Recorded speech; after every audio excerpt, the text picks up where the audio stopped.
Comment on fait pour que ça roule dans une salle de classe? Tu sais, tu passes en avant de la salle de classe, tu regardes, tu vois les élèves, comment ils se comportent, tu dis « Wow, hey, ça roule dans cette salle de classe-là ». Quand j'ai commencé en éducation, je passais en avant de la salle de classe de certains de mes collègues quand j'étais en temps de préparation.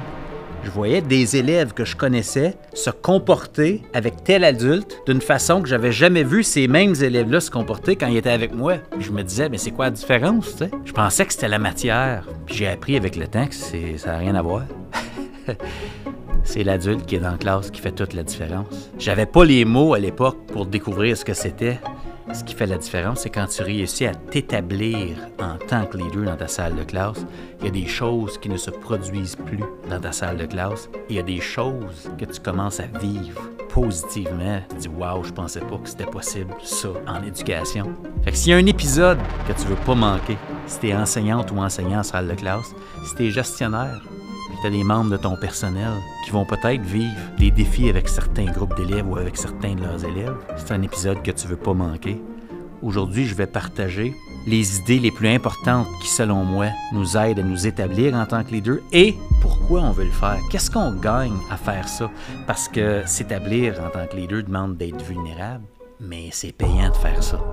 On commence ça dès maintenant. Le leadership, c'est l'impact positif que nous avons sur notre devenir et sur le devenir des personnes autour de nous. Pour être un agent de changement, il faut être un agent en changement. Le système d'éducation, c'est du monde et tout le monde est un leader. Très tôt en début de carrière, j'étais enseignant de français au secondaire, puis on a reçu une nouvelle collègue à l'école, puis j'ai eu la chance d'être son mentor. Pas de façon très formelle, c'était pas une structure formelle, c'était juste on s'aide entre collègues, tu sais, puis je me suis mis à discuter avec elle à un moment donné, puis je me suis rendu compte, par les mots qu'elle utilisait, que le contrôle était vraiment important pour elle. Et ce qui m'a frappé, c'est tout ce qu'elle ne me disait pas. Son non-verbal, son énergie. Puis à un moment donné, j'ai posé la question, tu sais, j'ai dit, écoute, si je comprends bien, le contrôle, ça a vraiment l'air important pour toi. Puis ses épaules ont comme tombé. Puis elle m'a dit, oui. Elle dit, puis je me reconnaissais tellement dans cette personne-là parce que je comprenais exactement ce qu'elle vivait. J'étais là l'année précédente, là. Juste avant de découvrir les clés qui m'ont aidé à choisir de continuer d'œuvrer en éducation, tu sais. Fait que j'avais zéro jugement, mais je l'entendais, tu sais, dans ce qu'elle me disait. Puis, quand t'es en mode survie, t'es en hyper-vigilance, tu sais, t'essaies d'anticiper, OK, s'il se passe ça dans ma classe, je vais faire ça. Puis là, s'ils font pas ça, ben je vais faire ça. Puis pour pas qu'il se produise telle chose, ben je vais faire telle chose. Et là, t'es dans l'hyper, là. T'es pas dans le plaisir, là. T'es pas dans la légèreté du tout. Puis, j'ai posé la question à ma collègue, très honnêtement, comme je la pose aujourd'hui. Je dis, hey, t'aimerais-tu ça te rapprocher de tes élèves? Puis elle m'a regardé en voulant dire, t'es-tu fou, tu sais? Je dis, non, mais t'aimerais-tu ça que ça roule dans ta classe puis que tes élèves travaillent aussi fort que toi? T'aimerais-tu ça qu'on se rende là? Tu crois-tu que c'est possible qu'on se rende là, tu sais? Il y a eu une pause. Une classe où des élèves travaillent aussi fort que toi et que tu as du plaisir. Tu viens de quelle planète, Marius? Parce que tu comprends pas. Tu n'as pas vu les noms sur ma liste de classe. Oh oui, je les ai vus. Je les ai vus. Puis si on s'était parlé l'année passée à une pareille date, on aurait parlé le même langage. J'ai découvert qu'il y avait une autre façon. Puis c'est payant. Ça te tenterait-tu qu'on en parle un petit peu? Parce que je pense que ça vaudrait la peine. Puis là, je fais l'épisode de podcast aujourd'hui, là. Puis l'élan intérieur qui m'amène à faire ce que je fais, là, je veux tellement aider les collègues à éviter de souffrir inutilement en éducation. La souffrance est un grand motivateur pour moi. Pas parce que j'en veux, mais parce que si je peux aider les gens à l'éviter, tu sais. Fait que c'est ça que j'avais lancé comme invitation à ma collègue. Puis finalement, elle dit, ben oui, elle était ouverte à ça, tu sais. Mais pour avoir des élèves autonomes, il faut leur faire une place. Ça ferait un beau T-shirt, ça aussi, hein, je le sais. Ouais. Si je veux des élèves autonomes, il ne faut pas que j'essaie de les contrôler. C'est ça que ça veut dire, tu sais. Il faut laisser aller le contrôle. Ouais. Ouais. Si tu me suis, ça fait un petit bout de temps, tu sais qu'en début de carrière, j'hésitais entre devenir golfeur puis être un professionnel de l'éducation. Tu sais, je fais-tu un ou je fais l'autre? Puis au golf, il y a une phrase en anglais qui dit « Give up control to get control ». Si tu veux contrôler ta balle au golf, quand tu t'élances, il ne faut pas que tu essaies de contrôler ce qui se passe au moment de l'impact. Il faut que tu t'élances librement. Puis si tu as la bonne technique, l'impact va être solide et tu vas contrôler ta balle. Mais en éducation, le même principe s'applique. Si je veux des élèves autonomes, ça prend des stratégies, ça prend des routines claires. Mais si je me présente avec des craintes, crispées, j'ai peur et je veux contrôler, hey, pensez-y, là.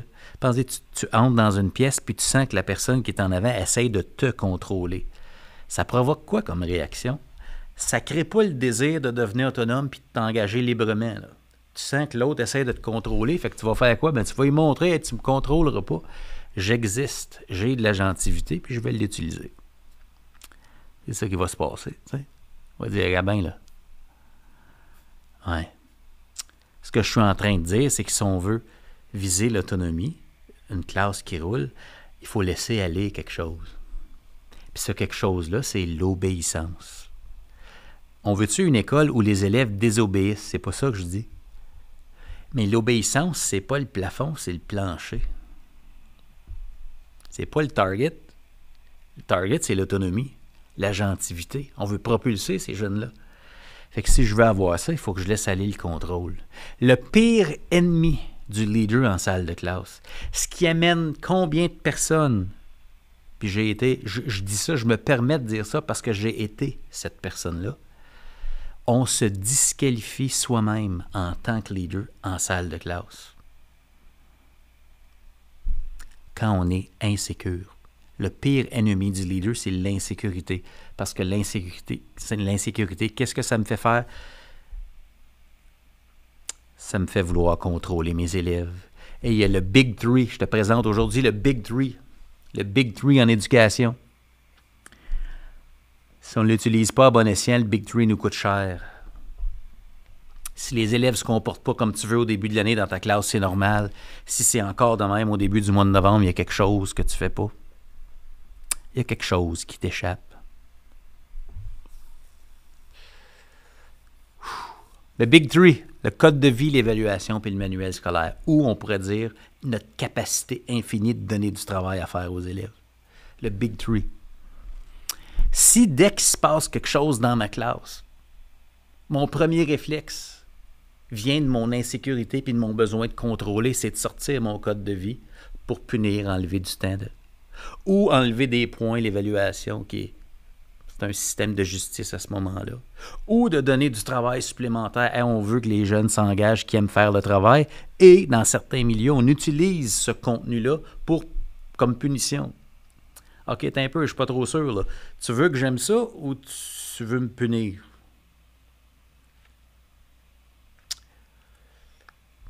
Je brasse des grosses idées, je le sais, là.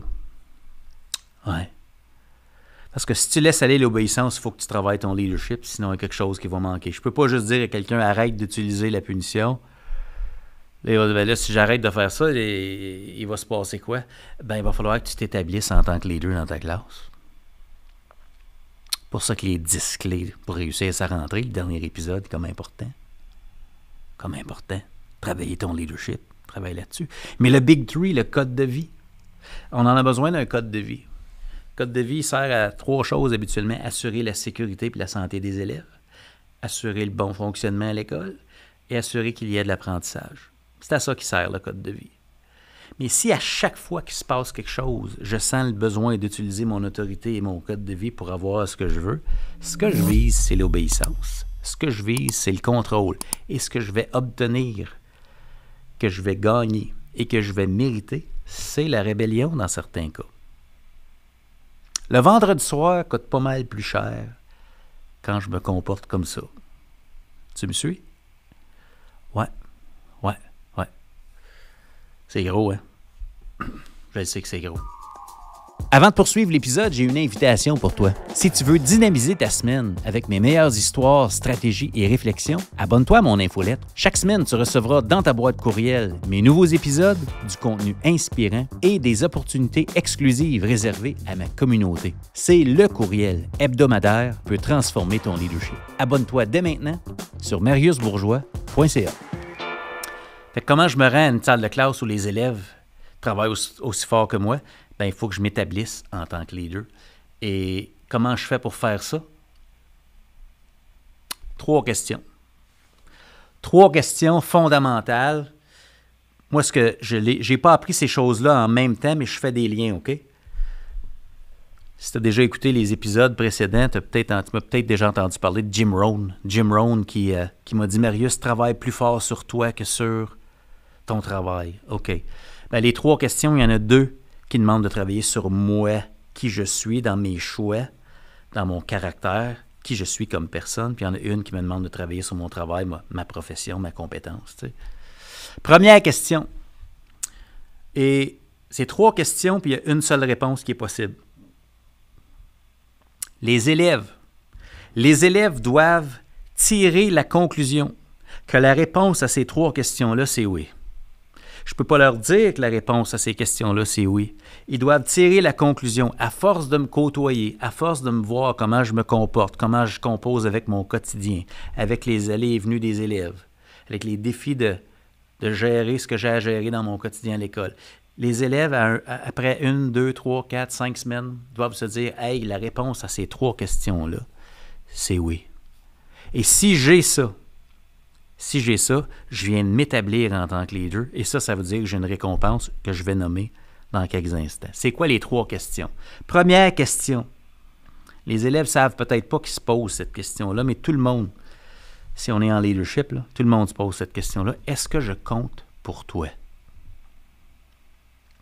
3 questions viennent de John Maxwell. Est-ce que je compte pour toi? Est-ce que les élèves sentent qu'ils sont importants?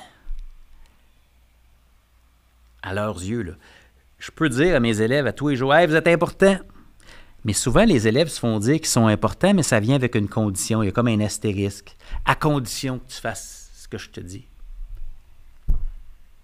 Tous les élèves peuvent réussir dans ma classe, je vous le dis, gang, à condition que tu fasses ce que je te dis.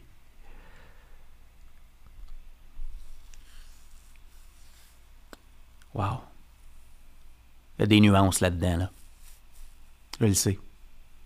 Mais le principe de base, est-ce que je compte pour toi? Puis le mot-clé ici, c'est l'authenticité.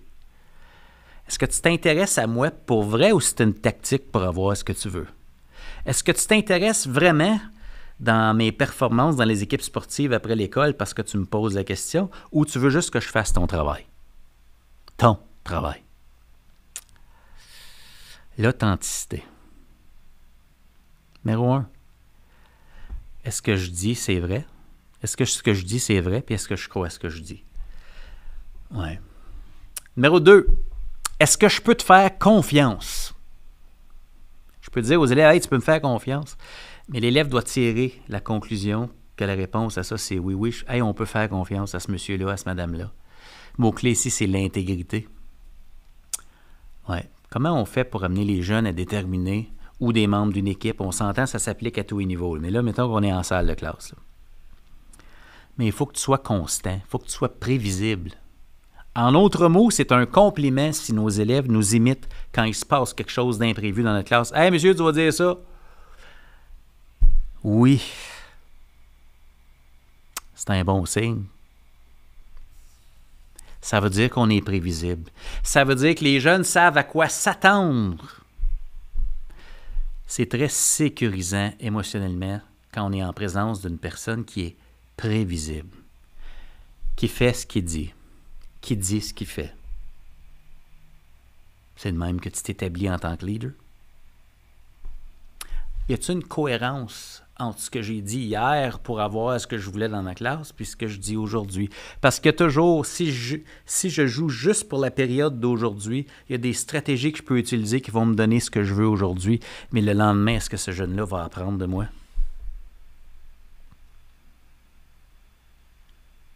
On joue la long game en éducation. C'est long, une année. Est-ce qu'il y a une cohérence entre ce que je dis de jour en jour, entre comment je me présente? Est-ce que je sais qui je suis comme leader? Est-ce que je peux te faire confiance, monsieur? En autres mots, c'est-tu sécuritaire d'être dans ta classe? Socialement, là. Hey, avant de prendre un risque cognitif, c'est un risque social que je prends quand je parle dans ta classe, là. Il se passe quoi si je participe, là? OK. Troisième question. Peux-tu m'aider? Un mot-clé ici, c'est compétences. Il faut les amener quelque part, là. Fait que ça prend des stratégies, là. Oui. Il faut savoir ce qu'on fait, ce qu'on dit, là. Oui. Peux-tu m'aider? Tout le monde a son mécanisme interne pour déterminer si la personne qui est devant elle ou lui a la compétence. Mais en 2025, avec ChatGPT et autres, YouTube, Google. Il faut être prêt quand on arrive en classe, là. Hein? Il faut être prêt, les amis. Il faut être prêt. Mais si les jeunes répondent oui à ces trois questions-là, quand ils se posent la question « Est-ce que je suis important pour M. Bourgeois? Est-ce que je peux lui faire confiance? Puis est-ce qu'il peut m'aider avec le contenu qui est censé m'enseigner? » Puis si je tire la conclusion que c'est oui, bien là, OK, j'embarque. Et ça demande une proximité. Ça demande une relation. Ça demande que je ne sente pas qu'il est juste là pour obtenir de moi, mais qu'il s'intéresse. Il n'est pas juste dans l'obéissance puis le contrôle. C'est gros, hein? Oui, je sais que c'est gros. Enseigner est un poste de leadership. La mission éducative, c'est de développer ces jeunes-là. Ouais. Ouais. Donc, peut-être qu'à première vue, on peut avoir l'impression que c'est risqué faire tout ça parce que ça demande de la vulnérabilité, ça demande de faire une place à l'autre, ça demande de dire, OK, il va se passer quoi si je fais ça? Tu comprends ça? Oui, je comprends ça. En route vers le deuxième but, il faut laisser le premier but, tu sais. Il y a une citation qui dit, tu ne peux pas voler le deuxième but avec un pied sur le premier, tu sais. Fait que si tu veux que ça goûte meilleur, ce qui se passe dans ta classe, il va falloir que tu laisses aller ce que ça goûte présentement. Puis ce que ça goûte présentement, c'est le fruit des stratégies actuelles. Ouais. Moi, mon invitation, c'est que ça peut être mieux que ça. Bien mieux que ça. Tu peux même te rendre à une place dans ta compétence, dans ta confiance, dans ta capacité, là, que peu importe la liste de classes, tu te dis, hey, on va y prendre où ils sont. Il y a des stratégies. Ouais. C'est le fun, ça. Mais tu gagnes quoi? Tu gagnes quoi? Je finis avec ça, OK? Je ne veux pas prendre trop de ton temps, là. 3 choses qu'on gagne quand on réussit à s'établir en tant que leader, qu'on peut difficilement avoir sans s'établir en tant que leader. On peut difficilement avoir ces choses-là juste avec une bonne application du code de vie et l'obéissance. Puis une rigidité. Première chose que tu gagnes quand tu t'établis en tant que leader, tu gagnes l'effort de qualité. On peut parler de la zone proximale de développement toute la journée, puis te dire, hey, il faut planifier des activités d'apprentissage qui se trouvent dans la zone proximale de développement de l'élève. Ce qu'on ne nous dit pas, c'est qu'il faut que l'élève décide de te la montrer, sa zone proximale de développement. Ça se gagne, ça. On ne montre pas qui on est. C'est vulnérable, ça. Tu n'as pas encore gagné que je te montre mes limites actuelles dans la matière actuelle, monsieur. Non. Fait que j'aime autant pas le faire. Enlève-moi des points sur ma paye, là. Je te montre pas qui je suis. Je vais vivre avec ta conséquence. Ouais. Elle vaut quoi la rétroaction descriptive, utile, spécifique, bienveillante? si elle n'est pas appliquée à la zone proximale de développement de l'enfant. En d'autres mots, si l'élève ne s'est pas forcé, ça donne quoi que je lui dise avec toute ma compétence? Comment il pourrait améliorer la qualité de son travail quand lui et moi, on le sait tous les deux, que ce qu'il y a sur la feuille ou sur l'écran, c'est pas ce qu'il est réellement capable de faire. Elle vaut quoi ma rétroaction? Elle sert à quoi? On joue à quoi, là? Faire ça, là? Ouais.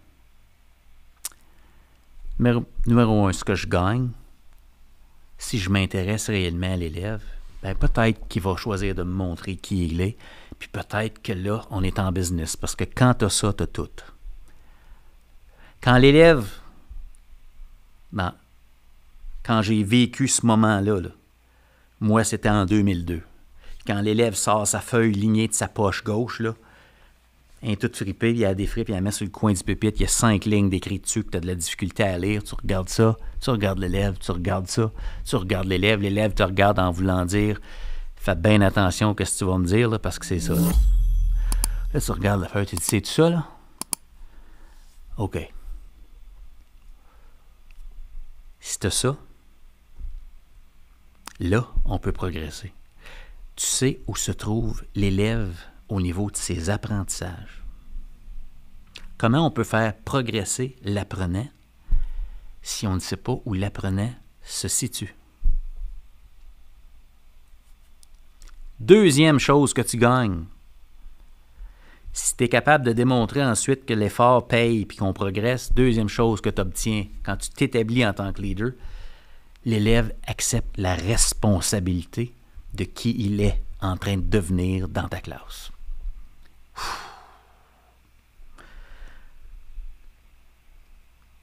C'est quoi sa responsabilité d'élève?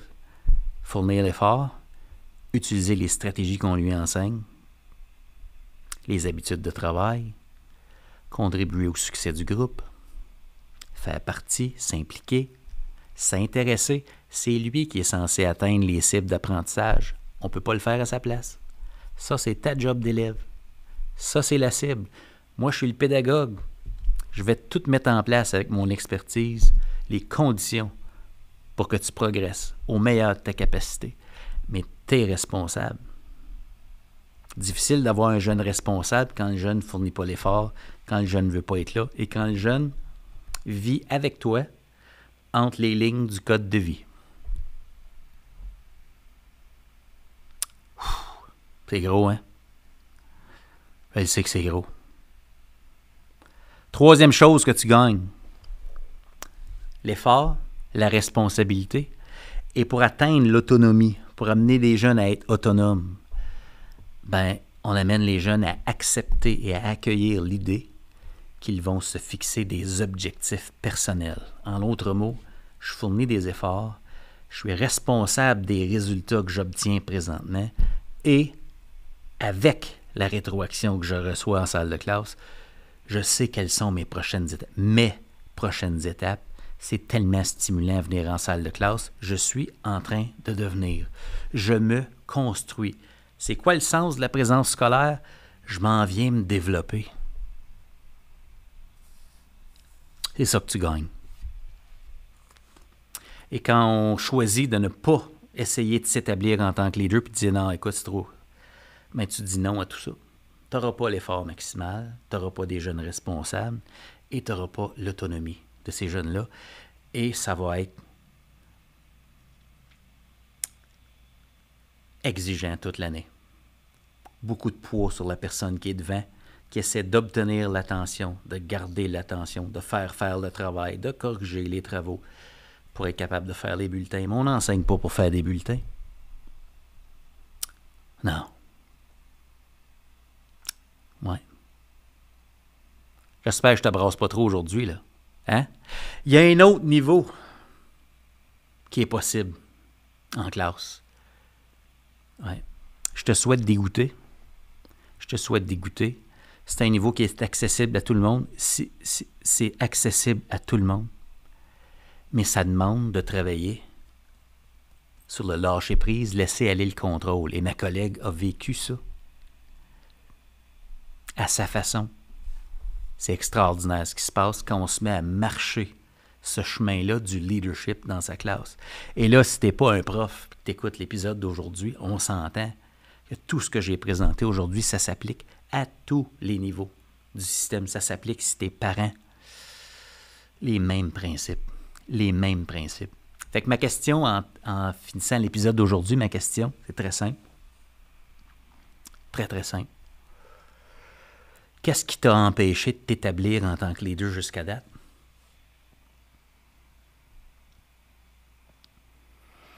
Qu'est-ce qui t'empêche de prendre la décision?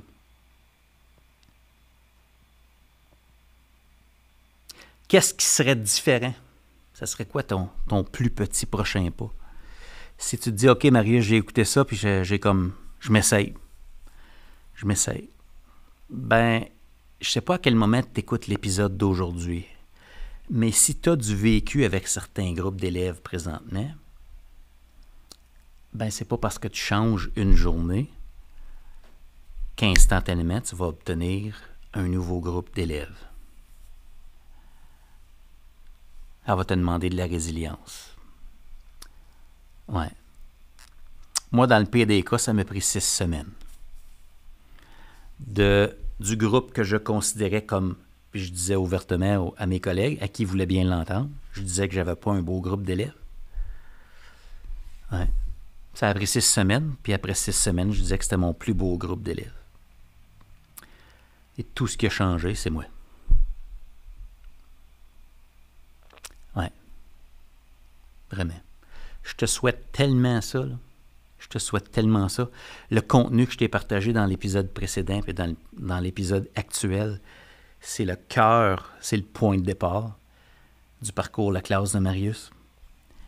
Mais je voulais te l'offrir en podcast parce que c'est tellement important. Moi, ça a changé ma vie.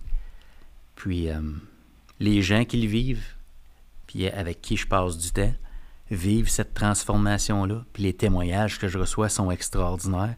Moi, je te le dis, si tu commences à marcher ce chemin-là, tu vas vivre une transformation dans ta classe. Tu vas penser qu'ils t'ont amené des nouveaux élèves, mais ils vont porter les mêmes noms. Tu vas te dire comment ça se fait que ça a changé. La réponse est simple, c'est toi qui vas avoir changé. Je te souhaite de te donner ce cadeau-là.